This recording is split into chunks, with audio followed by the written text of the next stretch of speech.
j'ai demandé à Bernard Gahuzer, qui est réanimateur, ancien chef de service de la réanimation ici, qui maîtrise, vous l'avez vu, parfaitement l'anglais, de nous faire un petit résumé quand même de ce qui a été dit pour une dizaine de minutes. Et puis, on va essayer de voir un peu ce qui a été dit. Et puis, ensuite, nous reviendrons avec Agnès Vitry en français pour nous dire un peu ce qu'elle a dit aussi et peut-être compléter. Et ensuite, nous rejoindrons Alain Ciary, qui est en métropole, membre de la Société française de thérapeutique généraliste. Alain, si tu nous entends, donc peut-être qu'on aura quelques minutes de retard. Je passe le micro à Dr Bernard Gahuzer. Merci. Donc, Monsieur Cassel, je vais parler sous votre contrôle. Je n'ai pas eu trop de misère à vous comprendre, mais j'ai un peu plus de misère à comprendre ce qu'a dit Agnès. Alors, on va essayer d'avancer. Donc, vous avez dû rechercher la Réunion sur la carte et l'expliquer à vos enfants. Elle se trouve à l'opposé exactement du globe par rapport à votre ville. Vous êtes l'auteur de 3 livres sur l'industrie pharmaceutique et vous avez remercié l'Union des pharmaciens, puisqu'il est assez original que des pharmaciens vous fassent venir pour parler de quelque chose qui ne va pas forcément dans le sens de leurs intérêts. Donc c'est un sujet que vous abordez qui a une signification mondiale. Vous avez déclaré l'absence de conflit d'intérêts. Vous êtes totalement indépendant. Votre salaire vient de votre statut de journaliste et de l'université. Vous avez commencé par parler du dépistage des maladies en citant le président de l'industrie pharmaceutique, de la compagnie pharmaceutique Merck en 1976, dont le rêve était de créer des maladies pour des personnes saines. Et donc dans votre livre, dans vos livres, vous pensez que l'influence de l'industrie pharmaceutique peut être scandaleuse parce qu'elle est à même de corrompre les médecins et la façon des médecins de connaître, donc d'aborder les maladies et les prescriptions. Alors comment crée-t-on une maladie? D'abord, on va produire des études pour montrer que, avec beaucoup de statistiques, et ensuite on va évidemment essayer de modifier notre façon de penser. On va générer une certaine peur en soulignant que plusieurs millions de malades sont susceptibles d'être malades ou de le devenir. Et alors heureusement, on sort un médicament qui répond à cette angoisse que l'on a générée. Vous citez plusieurs exemples, dont l'insuffisance de testostérone. Et vous dites que, par exemple, au Canada, il y a des publicités dans les journaux, publicités ouvertes aux hommes.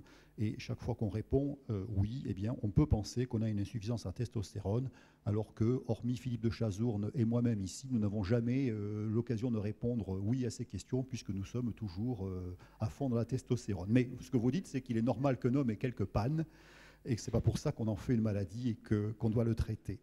Vous citez également l'exemple du Prozac, qui est un antidépresseur qui est arrivé en fin de commercialisation de monopole par l'industrie par le laboratoire, qui a connu une deuxième vie pour un syndrome prémenstruel, en changeant simplement la couleur de la pilule. Il est normal que des femmes aient des syndromes prémenstruels. Bon, qu'est-ce qui est normal, qu'est-ce qui est acceptable? En tout cas, ça ne justifiait certainement pas un médicament pour en venir à bout.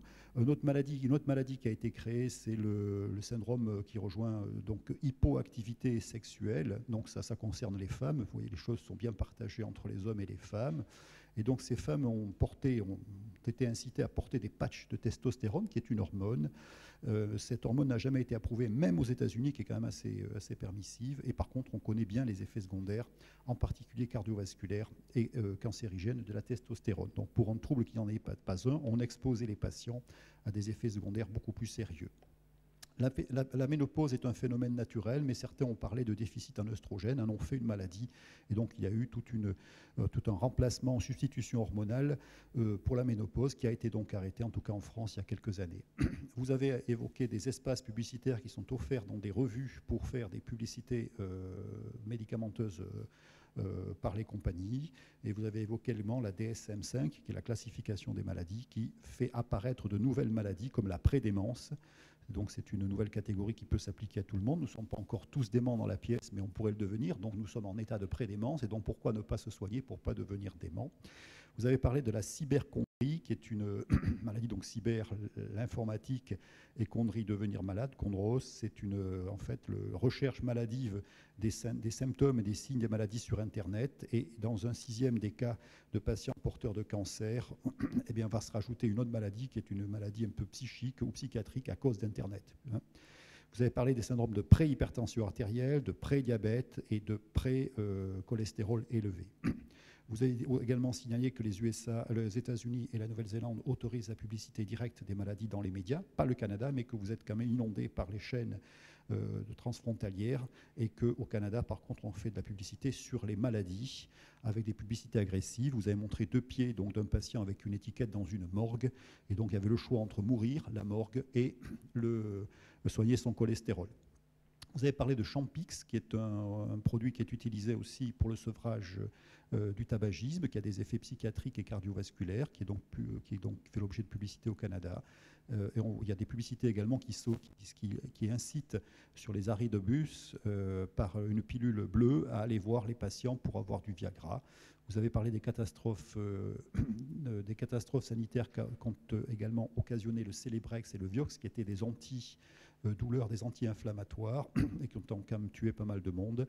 Et vous avez parlé également de pré-dépression. On n'est pas déprimé, mais on pourrait le devenir, et donc il faut se traiter. Vous avez ensuite abordé les délégués médicaux. Sont-ils pour la promotion de la santé, ou sont-ils pour la promotion des médicaments? Est-ce que les pharmaciens, donc les industries pharmaceutiques, sont les mieux placés pour donner l'information sur les médicaments aux prescripteurs? Et vous dites que non, puisque l'information est biaisée du fait qu'ils sont juges et parties, que leur intérêt est évidemment un intérêt de vendre leurs produits et d'en faire la promotion. Il y a eu des recherches sur ce sujet, et il est montré que, par exemple, je crois que c'est au Canada, mais on n'a pas cité le pays, il y a 40 000 $ par médecin et par an qui sont dépensés, alors je ne sais pas si c'est aux États-Unis ou au Canada, pour la promotion des médicaments. Et cette étude reconnaît également que les médecins ne reconnaissent pas que leurs décisions sont influencées par l'industrie pharmaceutique. Vous soulignez également qu'il y a des liens entre les petits cadeaux, les petits stylos, autre chose, ou les gros cadeaux, voyages reçus par les médecins et leur prescription de ces médicaments du laboratoire qui leur donne des cadeaux. Vous faites état d'une étude dans 3 pays, la France, le Canada et les États-Unis. Pour la France, c'était Toulouse, où la plupart des médicaments, cette étude montre que la plupart des médicaments dont la promotion a été faite par l'industrie pharmaceutique sont ceux qui ont les plus grands effets secondaires, donc qui sont potentiellement les plus dangereux s'ils sont mal utilisés ou mal surveillés, et que dans 50% des cas, la visite médicale ne mentionne pas les dangers des médicaments, et que dans 5% des cas du temps, 5% du temps maximum de la visite médicale est passé à expliquer les effets secondaires des médicaments. Vous avez parlé de Sunshine Act à la française, qui est une obligation de déclarer ce que reçoivent les médecins de l'industrie. C'est quelque chose qui est sorti il y a quelques jours. Mais le gros problème en France, c'est que les leaders d'opinion, c'est-à-dire les médecins, les universitaires en particulier, n'ont pas à déclarer ce qu'ils reçoivent des laboratoires. Donc c'est quand même une lacune et certainement une reculade importante après tout ce qu'on a connu, en particulier au sujet du Mediator. Puis vous avez présenté une image avec des repas, un repas avec les cochons, avec les lézards étant l'industrie pharmaceutique, les cochons les médecins, et c'est une allusion à la terminologie anglaise guinea pig, qui serait chez nous pas cochon d'Inde, mais le cobaye en fait, hein, le cobaye qui serait donc le patient.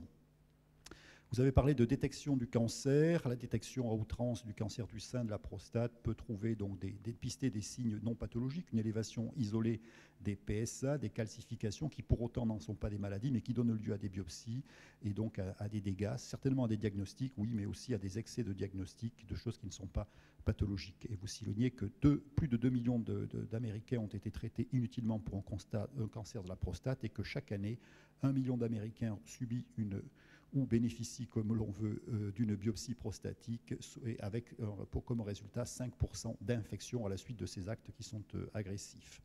Existe-t-il des antidotes à cette fabrication de maladies par l'industrie pharmaceutique? Oui, par des groupes indépendants à travers le monde, donc chez vous, au Canada, en Australie, Médocéan ici, et aussi une bonne façon de se prémunir serait de rester sceptique et de remettre en doute pas mal de choses. Et vous citez également le fait que certaines revues médicales ne sont pas financées par l'industrie pharmaceutique et donc peuvent donner des informations objectives, et c'est le cas de Prescrire en France, dont le rédacteur en chef était venu ici nous voir au mois de décembre.